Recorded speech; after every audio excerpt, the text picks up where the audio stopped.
بسم الله الرحمن الرحیم. په ټیک ټاک باندې پیسې ګټل څنګه دي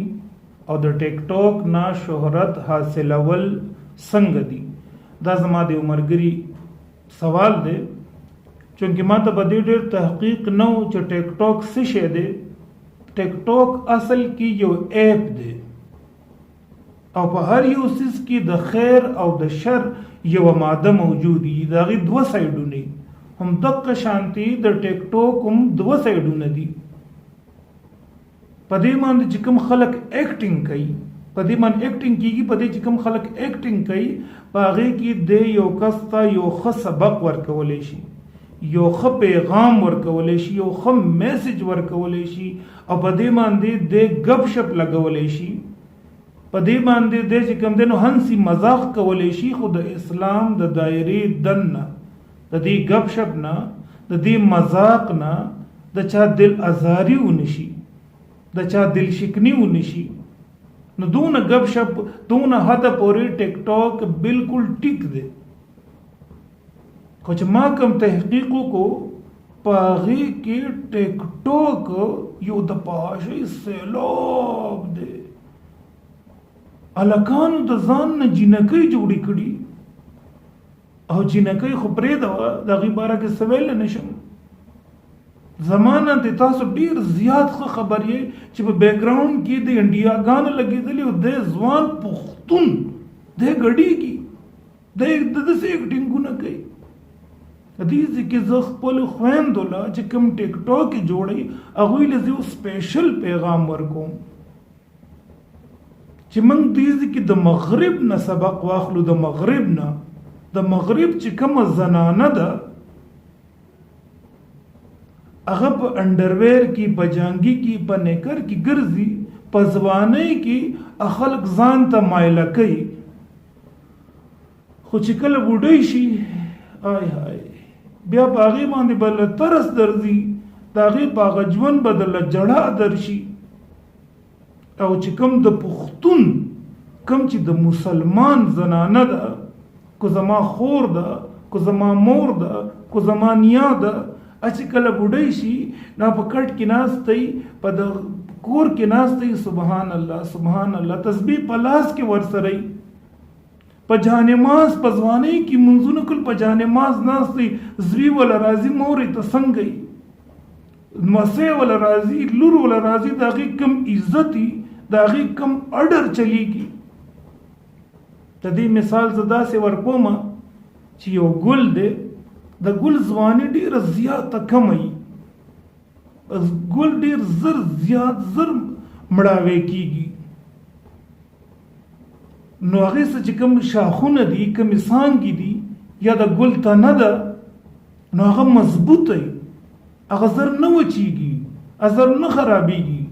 هم دقه شانتې د جینکو ځواني د 40-45 ساله پورې د رسېدو نه پس ځواني ختمه. نه په ټیک ټاک باندې خپل ژوند تباه کول، خپل ځواني تباه کول، دا ځان سره ظلم کول دي. او د سړي ځواني الله پاک هغه له ځواني اوږده ورکړې ده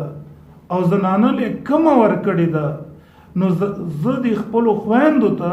دا درخواست کوم چې یو نیک پاک صالح سړی وګورئ او هغه سره خپل د زندګۍ چې څنګه نور خلک کوي، کوم چې معاشرت دی، کوم چې زمونږ معاشره ده، هماغه شانتې خپل کور جوړ کوي، خپل واده وکړي، خپل بهترینه زندګي تیروي. او کوم خلک چې بدې کې نښتي دي، کومې زنانه، کومې جینکۍ چې بدې کې نښتي دي، نو زه د هغوی باره کې د هغوی د آخري ژوند په باره کې زه سم نشم ویلی،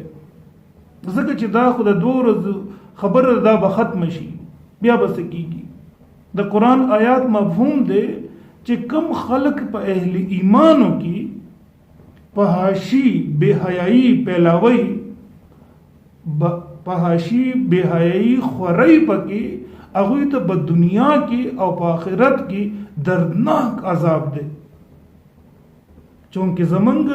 ګورمنټ په دې څه نه وایي نو موږ د دنیا کې فی الحال بچ یو، او په آخرت کې به ورځو، که نه آخرت کې دردناک عذاب دی. د لوط علیه السلام په قوم باندې 15 عذابونه نازل شوي،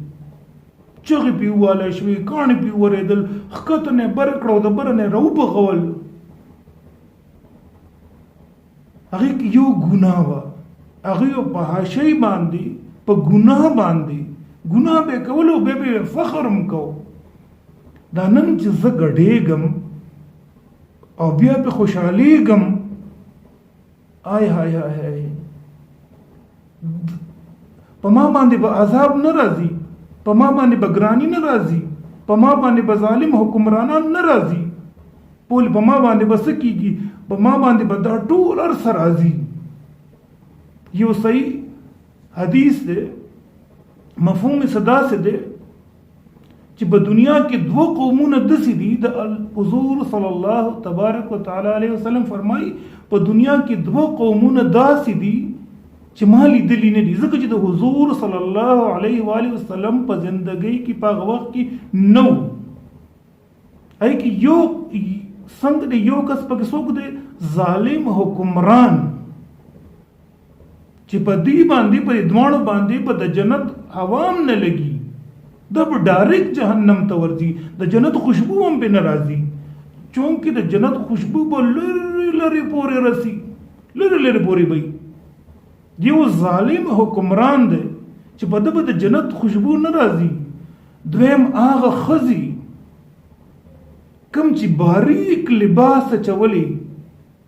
دونه کمزورې لباس اچولی چې د دې جسم پکې ښکاري، او دا ښځې څنګه دي، د دوی ویښته دا به چې کوم دی د سر دا ویښته دا به د فیشن والی او د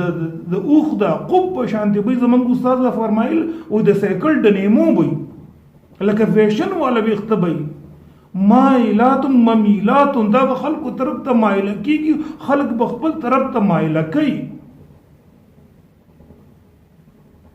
نو نن په ټیک ټوک باندې څه شروع دي، د یو لایک دپاره زم پکې شامل شم، ورسره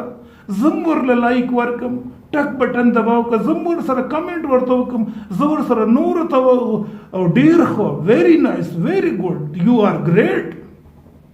هاي هاي هاي زم ورسره پکې شامل شم په دې ګناه کې. نو زما پښتنو غیرتمندو نوجوانانو،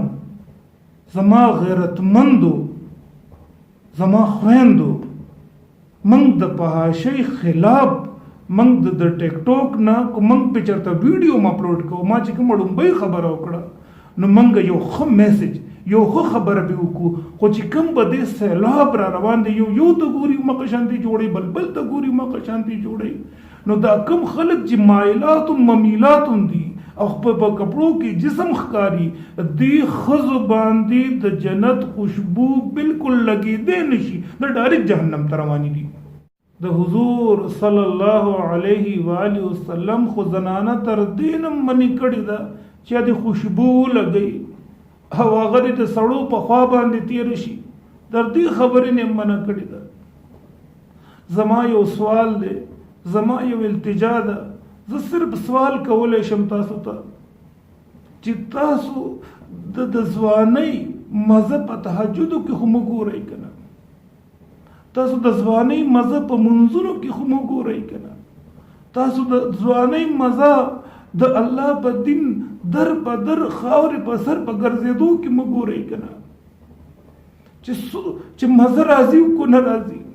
د الله دپاره مینه کول، د الله دپاره بغض ساتل، د الله دپاره روغې کول، د الله دپاره جړېدل، د الله مخامخ ټول خلک وده دي، د شپې را پاڅېدی،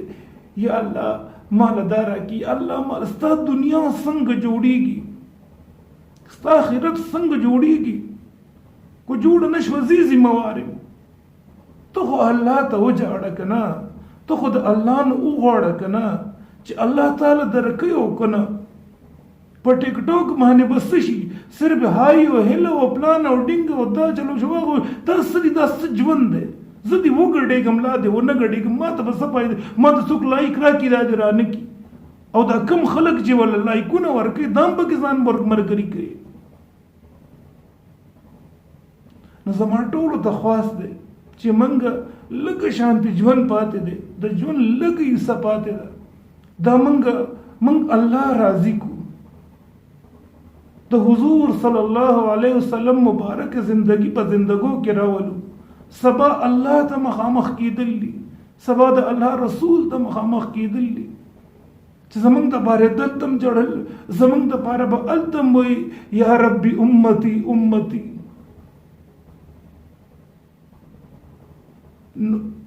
چې څونه ملګري دي، څونه په دې کې نښتي دي، هغوی ته زما خواص او التجا ده چې ښه میسج خورولی شي نو خورې کوي، ګینې د دې دلدل نه راوځئ.